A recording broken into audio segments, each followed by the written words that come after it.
Hey, y'all, hope y'all are doing good. And this video here is the top 5 quarterbacks, 5 to 1. Ever since Peyton Manning left, right? I mean, we know Peyton Manning's the GOAT. He's not in this conversation because obviously he is the best. But who is the best quarterback since he left, right? And that's what I'm going to dive into and talk about here. So 1998 all the way to 2024, we're going to talk about the best 5 quarterbacks that went through the University of Tennessee. And I'm going to start with number 5 here, Erik Ainge. Now, Erik Ainge, he played from the years 2004 to 2007. And, his career was really up and down. Started off red hot. He split time with Brent Schaefer. He quickly won that job as the starting quarterback. Had some really big moments in his freshman year. Went down to Georgia and beat a top 5 Georgia team with Pollock and Green. And some really good, a great Georgia team. That's one of the best wins in Tennessee history, in my opinion. He beat Florida at home, and he beat Alabama. He won all the important games for the most part. Then he gets injured against Notre Dame at halftime, and he was really never the same until 2006, and David Cutcliffe comes in. And he really kick-started his career back again and gave him confidence. His junior and senior year, he threw for over 6,500 yards in those 2 seasons, which is just insane. That's phenomenal. And those were some really good Tennessee offenses in those years. And the thing that I remember about Erik Ainge more than anything is he never lost against Georgia. In the times he started and played against Georgia, he won all 3 meetings. Georgia beat us in 2005, but Rick Clausen was the quarterback for those games. Erik Ainge never lost to Georgia, and those were some good Georgia teams. So that's pretty crazy. In his senior year alone, he threw for 31 TDs, threw for over 3,500 yards. That's wild. That's really crazy. A really good quarterback play there. He took the team to 2007 SEC championship game. We did lose to the eventual national champions LSU Tigers, but he did take us to that game, and that was that has been the last time since Tennessee has been to the SEC championship. Erik Ainge, great career, great quarterback, and he had a really quick release, made good decisions. I really enjoyed the time that he was with Tennessee, and I think he is deserving at number 5 on this list, Erik Ainge.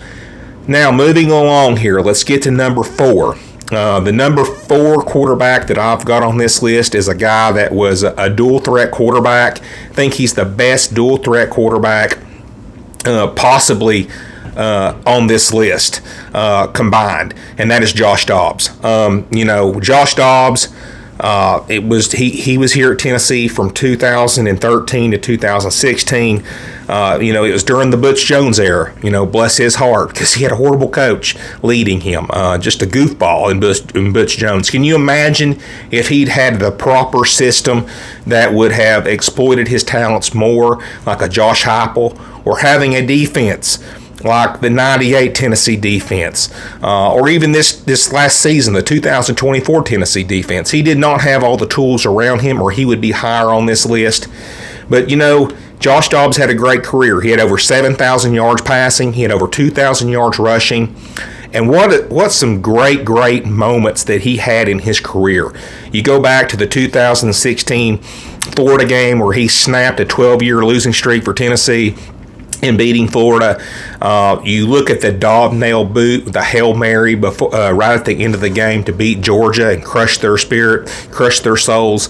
Josh Dobbs, just a lot of big moments. He won several bowl games for us. I don't know if Dobbs ever even lost a bowl game. I think he's like 3-0 in playing in bowl games, but. There were bad moments too. There were games we blew. There were games that, man, if there's another win here or there, Dobbs would have got to play in a BCS bowl game, a bigger game, but the team kind of let him down. And sometimes Dobbs didn't play well as well. But anyway, I really enjoyed watching Josh Dobbs play. He was electrifying, and when he had that ball in his hand, he could take it to the house anytime he touched it. And so Josh Dobbs at number 4. Now, moving along here, let's talk about the number 3 quarterback on this list, and that is Casey Clausen. Casey Clausen played from 2000 to 2003. I didn't appreciate Casey Clausen enough. Casey Clausen come at a time where I had watched Heath Shuler come through Tennessee. I watched Peyton Manning, and I watched T. Martin. And honestly, I did not appreciate Casey Clausen really to the level I should have. Casey Clausen, the teams that he played on were good, but they weren't comparable to the teams in the 90s. They did have a good 2001 season, but outside of that, the in the 2003 was pretty good, but 2000 and 2002 it was pretty bad for the standard of Tennessee at that time. But Casey Clausen, he threw for over 10,000 yards. That's amazing. It's crazy that he really threw for that many yards because he was not the most gifted quarterback. He didn't have the strongest arm. He didn't have Joe Milton's arm. He did not have Josh Dobbs' running ability. But he had great leadership. He was calm and cool under pressure. And that's what I want to get to next. Casey Clausen only lost one time on the road in his 4-year career. That's insane. He only lost to Auburn in 2003 on the road. That's the only time he lost on the road. He took the team to the 2001 SEC championship game. If we would have won that game, we'd have played the national title, but we choked that one away. But that's a topic for another time. But, he beat Florida in Gainesville twice. I can't remember a quarterback that's done that. So he's in very elite company right there.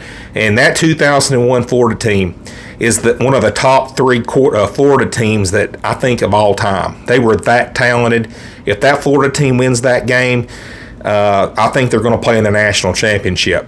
And it's remarkable that we won that game because we were 18-point underdogs. But they called him the Iceman because he was always calm and cool under pressure. And if you want a quarterback to go on the road and win a big game, you want Casey Clausen to be your quarterback. So Casey Clausen at number 3. Now, let's get to number 2 on this list. And this guy's a legend. I think a lot of people will argue that he should be number 1. Some people will argue he should maybe be lower because his stats were not comparable to some of the other quarterbacks on this list. But listen, guys, when you win a national title, you're going to be high on the list. And that number 2 is T. Martin.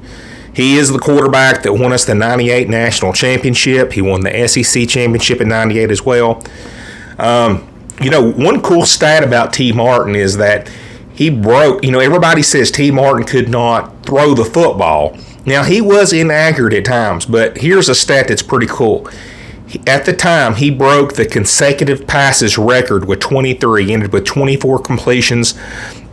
And, he went the whole South Carolina game and, never had one incompletion, which is just a crazy stat, throwing the ball that much. And I remember that South Carolina game. It wasn't screen passes and 5-yard bubble passes. It was 30, 40-yard passes to Peerless Price down the sideline that were hard, throws and out routes.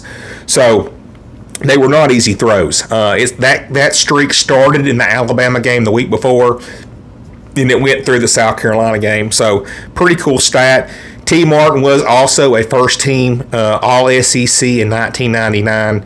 And the thing about T. Martin is, dude, he's got a street named after him. He's a legend. He'll always be a legend. And I love T. Martin. So T. Martin at number 2. Now, let's get to number 1 here. Now, he didn't play 3 or 4 years at the University of Tennessee, but this guy is responsible for saving the University of Tennessee, in my opinion. The University of Tennessee, after Jeremy Pruitt went away, was in shambles. We were scholarships were lost. We were just about to get news from the NCAA, probably that we're going to get hammered. And all those things were on the horizon. It was hard to recruit at that time. It was the lowest period that I can remember in Tennessee history.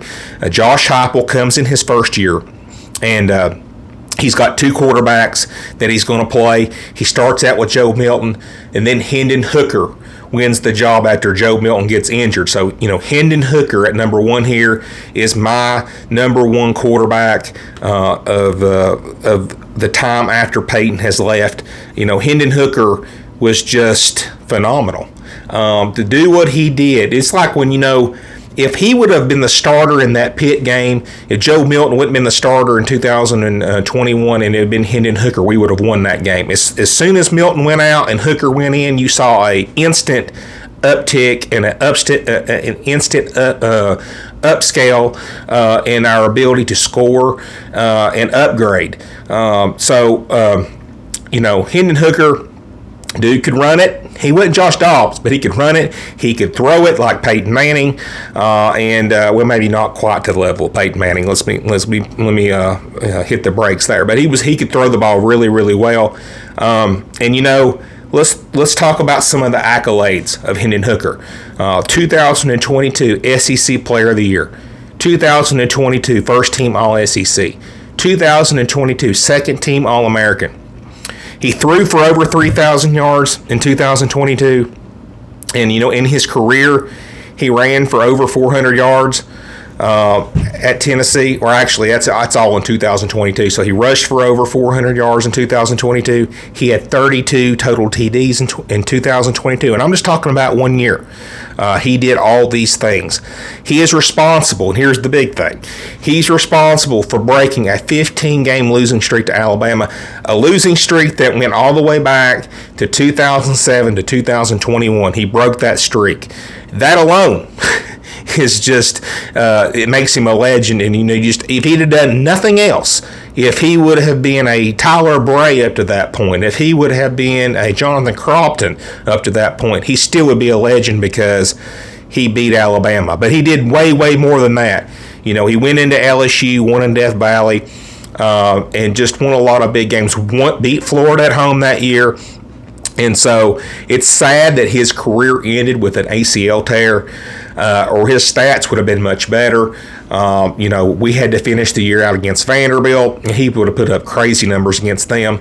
And then he missed his bowl game as well. But anyway, even with with some of the time taken away from him, he still threw for over 3,000 yards.